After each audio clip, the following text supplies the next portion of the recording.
tayo sa correlate, analyze, correlate, and ito na lang po, bivariate. Analyze, correlate, or bivariate. Okay. Since this is non-parametric, hindi po tayo mag-see Pearson, I will uncheck Pearson and I will check Spearman. If I am using only as PSS, mahalaga po itong plug significant correlation. Pero since gagamitin po ako ng Excel, mapapagod siya para sa akin. So, alisin ko po siya. Yan. Ang ibig sabihin po ng plug significant correlation, pag po may significant correlation, meron siyang asterisk. Yan. Ay ayaw po magkaroon ng asterisk sa case na ito. Bakit? Mas namaya.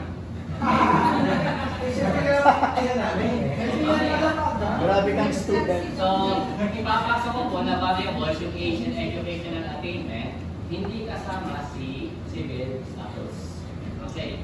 So, pag clinic ko ito, scroll down na ako, pag if you press shift, ma-highlight na po siyang lahat. Pwede rin po yung pahirapan yung sarili nyo na isa-isa. Pwede rin po yun. Yan. So, nandiyan na po yung lahat ng i-correlate natin. Yan. Then, skip na po natin yung ibang stats, just press OK. Yan. So, magkakaroon po tayo ng ganitong table na mahirap maintindihan. Okay. So, ganito siya harapan. Isang dagan po siya na table. Okay. I-organize po natin siya. Yan. Double click on the table. Double click on the table. Ayan. Magkakaroon po tayo ng ganitong interface. We are inside the table. Mahalaga po nakita natin yung pivoting trace. Pag minsan po wala siya kasi close natin siya, pwede po i-click ninyo then check pivoting trace. Okay. Kaya po siya mahaba, malawak, present po niyo yung lahat ng variables vertically and horizontally.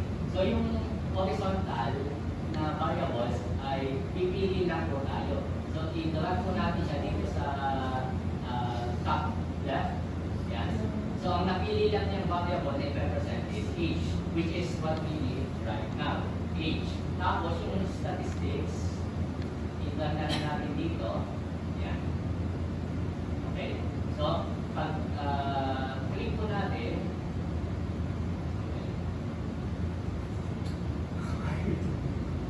natin siya mahaba. So, mas madali na po maintindihan. So, ang ating pong independent variable right now is age. Kasi ito po yung correlation sa kanya ng mga individual question items.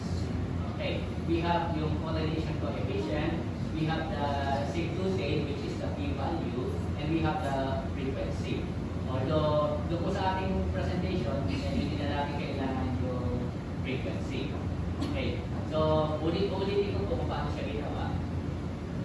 Ayan. Sa analyze, correlate, bivariate, siya po ay nasa Pearson. Alisin niyo po sa Pearson and go with Spearman. Okay. Alisin niyo po yung significant correlation. Then, ipasok niyo po, actually, sa case na ito, ipapasok natin everything except civil status. So, might as well, ipasok natin siyang lahat. Then, si civil status, ibalik na lang natin. Pwede din siya. Pwede siya. Then, click OK. Yan. So, double click. You will notice na nawala si pivoting tray kasi ilock ko sa kanina. So, under pivot, pivoting tray, yung variables,